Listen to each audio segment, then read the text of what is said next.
राधे राधे, हरे कृष्णा। कैसे हो आप सभी लोग? आशा करती हूँ आप सभी परम मंगल में होगे, स्वस्थ होगे, अच्छे होगे। आप सभी को 5 दिवसीय दिवाली के महा उत्सव की अनंत और अनंत शुभकामनाएं। दिवाली का सबसे पहला उत्सव होता है धनतेरस, और ये बहुत ज्यादा कंफ्यूजन होती है कि धनतेरस पे क्या खरीदे क्या ना खरीदे। आज मैं इसी वीडियो के माध्यम से आप लोगों को बताने वाली हूँ कि धनतेरस पे आपको आखिर क्या क्या सामान खरीदना चाहिए। धनतेरस अर्थात 13 चीजें आज मैं बताने वाली हूँ। इसमें से आप चाहो तो 13 की 13 चीजें लेके आ सकते हो। अगर आप 13 चीजें नहीं लेके आ सकते तो कुछ ना कुछ तो आपको अवश्य देना होता है। कहते हैं कि धनतेरस में हम जो भी चीज खरीदते हैं उसमें 13 गुना बढ़ोतरी होती है, इसलिए धनतेरस में हमें कुछ ना कुछ अवश्य खरीदना चाहिए। तो चलिए अधिक विलंब न करते हुए प्रारंभ करते हैं। सबसे पहले धनतेरस पे आप लोगों को झाड़ू अवश्य खरीदनी चाहिए। आप सीक वाली झाड़ू या फूल झाड़ू दोनों में से कोई भी खरीद सकते हैं। कहते हैं जब माता लक्ष्मी समुद्र मंथन से प्रकट हुई थी तो उनके हाथ में झाड़ू थी। झाड़ू को माँ लक्ष्मी का ही स्वरूप माना जाता है और झाड़ू की विशेष पूजा अर्चना बंद होती है। आप लोगों ने देखा होगा हम लोगों को झाड़ू लागनी भी नहीं चाहिए, झाड़ू को कभी खड़ा करके नहीं रखना चाहिए, झाड़ू को हमेशा घर पे छुपा के रखना चाहिए। क्यों? जैसे आप अपने घर की लक्ष्मी को छुपाते हो ना, सोना चांदी तो इधर उधर नहीं फेंक देते, वैसे ही झाड़ू भी लक्ष्मी स्वरूपाय मानी जाती है। आपको अपने झाड़ू को भी सब छुपा कर रखना चाहिए। झाड़ू में हमेशा लाल मोली या काला धागा बांध कर ही रखना चाहिए। ऐसी बहुत सारी बातें हैं। तो धनतेरस वाले दिन आपको सर्वप्रथम झाड़ू खरीदनी है। झाड़ू 1 या 3 ऐसी संख्या में खरीदनी है, कभी भी 2 झाड़ू आपको लेके नहीं आनी। ध्यान रखिए झाड़ू के ऊपर जो प्लास्टिक का होता है अगर वो ना हो तो बहुत ज्यादा सर्वोत्तम होता है। साथ ही के साथ प्लास्टिक की झाड़ू नहीं लेके आनी जिससे जाले वगैरह साफ होते हैं। केवल और केवल अगर झाड़ू आपको लेके आनी है तो आप सीख वाली झाड़ू या फिर जो लगाने वाली झाड़ू होती है उसको लेकर आइए। उनकी पूजा विशेष अर्चना वैदना कैसे करनी है वो सब भी बाद में मैं बताऊंगी। दूसरी चीज है जो बहुत जरूरी है वो है नमक। धनतेरस पे ये 5 दिन होते हैं ना, ये नकारात्मकता को हटाने के लिए बहुत जरूरी माने जाते हैं, इसलिए नमक आप अपने घर पे जरूर लेके आइए। मैं हमेशा सेंधा नमक का यूज करती हूँ, शादी हो चाहे शादी से बाद चाहे शादी से पहले, मैं हमेशा सेंधा नमक ही खाती थी। आप भी सेंधा नमक का उपयोग कर सकते हो जिससे आपका ब्लड प्रेशर और डायबिटीज हमेशा के लिए कंट्रोल में रहने वाला है। थोड़ा सा कॉस्टली आता है बट अच्छा होता है। पूरे साल भर के लिए आप नमक की 1-2 पैकेटें लेके धनतेरस पे जरूर आ जाइए जो कि पूरे साल आपकी चले। धनतेरस वाले दिन आपको नमक डालकर, पानी में नमक डालकर ही पोंछा लगाना चाहिए जो कि बहुत ज्यादा सर्वोत्तम होता है। चलिए तीसरी चीज मैं आप लोगों को बताती हूँ। धनतेरस पे जो आपको खरीदनी है वो है हल्दी की गांठें। हल्दी की कुछ गांठें आप धनतेरस पे अवश्य लेके आ जाइए। वो हल्दी की जब आप गांठ लेके आओगे तो उसकी आपको धनतेरस से लेकर भाई दूज तक विशेष पूजा अर्चना वंदना करनी है। उसके बाद उन गांठों को आपको एक लाल कपड़े में बिछा के पूजा अर्चना वंदना करनी है। उसके बाद अपने अलमारी में रख लेना है। नेक्स्ट जो अगले साल फिर उनको विसर्जित करना है, दूसरे गांठें लेके आते हैं। कहते हैं हल्दी जो होती है, हल्दी की जो गांठ होती है वो बहुत ज्यादा शुभ मानी जाती है। यहाँ पे भी हल्दी की गांठें होती है। हल्दी को पुणे महाराष्ट्र की तरफ सोना बोला जाता है। सोना गोल्ड से रिलेट किया जाता है। यहाँ पे एक मंदिर है जिसमें भगवान शिव का एक अवतार है, उनको हल्दी समर्पित की जाती है, अर्थात उनको सोना कह के ही समर्पित किया जाता है। तो हल्दी के गांठें लाना अर्थात आप सोने को अपने घर पे लेके आ रहे हो। उसकी विशेष पूजा अर्चना वंदना करके अपनी अलमारी में पैक करके नहीं, खुले ही रख सकते हैं। नेक्स्ट चीज मैं आप लोगों को बताने जा रही हूँ वो है माँ लक्ष्मी की कौड़ियां। आप हर साल लेके आते होगे, इस साल भी कौड़ियां लेके आइए। कहते हैं कौड़ियां जो माता लक्ष्मी को अपनी ओर आकर्षित करती है। धनत्रयोदशी से लेकर दिवाली तक माता लक्ष्मी पृथ्वी लोक पर आती है, नित्य और विचरण करती है। और जिस घर में भी कौड़ियां होती हैं और जिस घर में साफ सफाई होती है, लक्ष्मी माता की विशेष पूजा अर्चना वंदना होती है, माता लक्ष्मी उनके घर पे आकर निवास करती हैं और कौड़ियां जो होती हैं वो माता लक्ष्मी को अपनी तरफ खींच लेती है। चलिए नेक्स्ट मैं आप लोगों को बताती हूँ वो है माता रानी की चरण पादुकाएं। अगर आपने पहले से ही लेके आ रखी है तो आप मत लेके आइए, लेकिन अगर आप पहले से नहीं लेके आ रखे तो आप लेके आइए। विशेषकर ध्यान रखिए आप लोहे की और प्लास्टिक की चरण पादुकाएं मत लेके आइए। बड़े सारे लोग प्लास्टिक की या लोहे की चरण पादुकाएं लेके आते हैं, घर के मुख्य द्वार पे लगाते हैं। नहीं, चांदी की लेके आइए।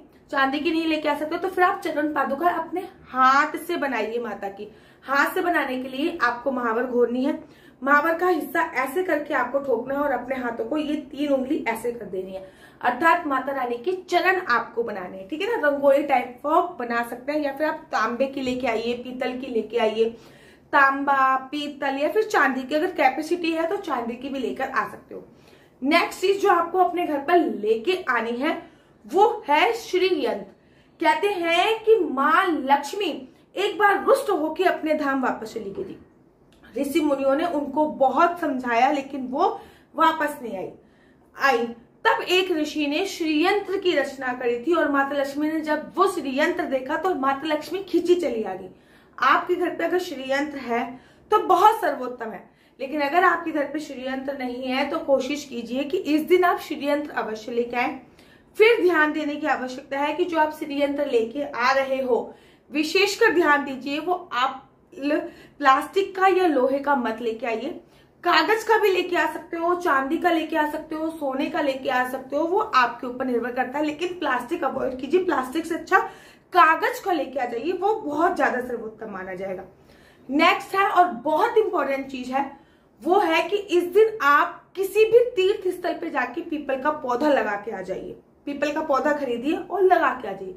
पीपल का पौधा, बट वृक्ष हो गया, नीम का पौधा, ये 3 जो होते हैं वो लॉन्ग लास्टिंग वृक्षों में माने जाते हैं और कहा भी जाता है कि ये जो वृक्ष हैं ये पीढ़ी दर पीढ़ी आपके पितृ दोष कम करते हैं। और पीपल के पौधे पे आपको कार्तिक के महीने पे दीप प्रज्वलित करने को भी बोला जाता है। तो पीपल का पौधा लेके खरीद के अपने घर पे नहीं लगाना, किसी भी तीर्थ स्थल पे आप लगा के आ सकते हो या फिर कहीं भी लगाकर आ सकते हो। नेक्स्ट और बहुत इंपॉर्टेंट है वो है साबुत धनिया आपको लेकर आना है। हर कोई बताता होगा कि धनिया इस दिन जरूर लेके आइए। धनिया की इस दिन से पूजा स्टार्ट होती है और भैया दोस्त तक धनिया की पूजा होती है। उसके बाद अपने घर के गमले में उसको बो दिया जाता है, कुछ अलमारी में रख दिया जाता है। कहते हैं कि धनिया जो होता है, माता लक्ष्मी धनिया की सुगंध से खुशी चली आती है और धनिया अगर पूजा अर्चना वंदना करने के बाद जब हम अपने गमले में बोते हैं, जैसे वो वृद्धि करता है वैसे ही हमारे धन धान्य में वृद्धि होती चली जाती है। नेक्स्ट जो चीज मैं आपको बताने जा रही हूँ वो है आंवले का वृक्ष। आप आंवले का वृक्ष अपने घर के लिए भी लेके आ सकते हैं। उनकी विशेष पूजा अर्चना वंदना आंवले के वृक्ष की कर सकते हैं। आंवले के वृक्ष की विशेष पूजा अर्चना वंदना करके दिवाली वाले दिन इसकी फेरी भी लगा सकते हैं। आंवले के वृक्ष पे भगवान विष्णु का वास होता है और ये भी बोला जाता है कि जब आंवले का वृक्ष आप अब घर पे लेके आते हो तो यहाँ पे पति होगा, वहां पे पत्नी अपने आप ही खिंचती चली आ जाएंगी। माता लक्ष्मी स्वतः ही खिंची चली आ जाती है जब आंवले का वृक्ष देखती है, क्योंकि आंवले के वृक्ष में भगवान विष्णु का वास है। और माता लक्ष्मी कहती है कि यहाँ पे मेरे पति की पूजा अर्चना वंदना हो रही है, वहां पे तो मुझे जाने से कोई भी नहीं रोक सकता है। नेक्स्ट चीज है शंख। माता लक्ष्मी को शंख बहुत ज्यादा प्रिय है। अगर आपका यथासंभव हो सके तो आप शंख, अगर ओरिजिनल मिल रहा है तो शंख आप इस दिन अवश्य और अवश्य लेके आइए। शंख लाने के बाद उसकी विशेष पूजा अर्चना वंदना अवश्य कीजिए। उसके बाद नेक्स्ट चीज है, आप एक बर्तन खरीद लीजिए, चाहे तो लोटा लेके आइए, चाहे तो गिलास भी लेके आ सकते हैं। वो मैं सब कुछ आप पे निर्भर करता है कि आप कोई भी बर्तन एक जो होते हैं वो लेकर अवश्य आइए। उस बर्तन को खाली लेके नहीं आना, उसमें चावल भर के लेके आइए। बर्तन कभी भी खाली घर के अंदर नहीं लेके आए जाते हैं। कहते हैं कि धन्वंतरी जी जब प्रकट हुए थे तो वो अमृत का कलश लेकर प्रकट हुए थे। तो ठीक इस प्रकार से जब हम बाहर से, वैसे तो लोटे का कलश लेके आने की परंपरा है, लेकिन कलश नहीं तो आप गिलास भी लेके आ सकते हो, लेकिन वो खाली नहीं लेके आना, उसमें चावल डाल के लेके आने हैं। आप सोना या चांदी में से कुछ भी लेके आ सकते हो और एक चांदी का सिक्का तो जरूर लेके आइए। मेरे घर की ये विशेष परंपरा है कि हर धनतेरस पे हम लोग एक चांदी का सिक्का जरूर लाते हैं, उसकी पूजा अर्चना वंदना करते हैं और दिवाली के तत्पश्चात, दिवाली की रात्रि के बाद नेक्स्ट डे हम उसको अपनी अलमारी में रख देते हैं। कैपेसिटी के ऊपर निर्भर करता है कि आप कितने ग्राम का लेके आ रहे हो। अगर आप में कैपेसिटी है तो आप सोने का भी लेके आ सकते हो, अन्यथा आप चांदी का तो अवश्य और अवश्य लेके आइए। अब ये सारी चीजें, कुबेर यंत्र भी लेके आ सकते हो या फिर कुबेर भगवान की भी मूर्ति लेके आ सकते हो। कुबेर भगवान जी को भी बोलते हैं कि धनतेरस वाले दिन कुबेर भगवान जी की विशेष पूजा अर्चना वंदना होती है। आप एक कुबेर यंत्र या कुबेर की कोई प्रतिमा भी लेके आ सकते हो, तो उसकी भी विशेष पूजा अर्चना वंदना की जाती है। साथ ही के साथ आप लक्ष्मी गणेश जी भी इस दिन लेके आ सकते हो, जिनकी विशेष पूजा आप लोग दिवाली पे कर सकते हो। इस दिन लक्ष्मी गणेश लेके आना बहुत ज्यादा शुभ जब ये चीज लेके आनी है तो घर के अंदर इसको लाने से पहले ये इनमें से कोई भी चीज लेके आ सकते हैं या फिर आप सारी ही चीजें लेके आ सकते हैं, ठीक है ना। विशेषकर धनिया जरूर लेके आए, हल्दी की गांठ जरूर लेके आए, झाड़ू जरूर लेकर आए, कोड़ियां जरूर लेके आए, चांदी का सिक्का जरूर लेके आए। ये चीज तो आप कंपल्सरी लेकर, जो भी चीज आप घर पे अंदर लेके आ रहे हो इस बात का ध्यान रखना है कि लाने से पहले घर के मुख्य द्वार पर आपको उनकी विशेष पूजा अर्चना वंदना करनी, अर्थात सब पे रोली चंदन तिलक लगाकर ही उनको घर के अंदर लेके आना है, क्योंकि सभी चीजों में माता लक्ष्मी का वास माना जाता है। उसके बाद जब भी पूजा का समय है शाम को 6:30 बजे से लेकर 8:42 तक पूजा का विशेष समय है। इस समय पर उनकी विशेष पूजा कीजिए। झाड़ू लेके आ रहे हो, मोली बांधकर उसका गृह प्रवेश कराइए। कोई भी बर्तन लेके आ रहे हो, चावल भर के उसका गृह प्रवेश कराइए, ठीक है ना। चांदी का सिक्का लेके आ रहे हो, हल्दी कुमकुम लगाकर उसका गृह प्रवेश कराइए। कोई भी चीज आप लेके आ रहे हो तो उनका गृह प्रवेश आप कुछ इस प्रकार से कराइए। अगर कुछ भी नहीं कर सकते तो हल्के से पानी की छींटे मार के उनका गृह प्रवेश आपको कराना है। धनतेरस 10 तारीख की पूरे भारतवर्ष में मनाई जा रही है। आशा करती हूँ आपको मेरी वीडियो अच्छी लगती होगी। अगर आपको मेरी वीडियो अच्छी लगती है तो आप अपना यूट्यूब चैनल हरि बोल को लाइक शेयर सब्सक्राइब करना बिल्कुल भी मत भूलिए। तब तक के लिए मुझे दीजिए इजाजत। राधे राधे, हरे कृष्णा।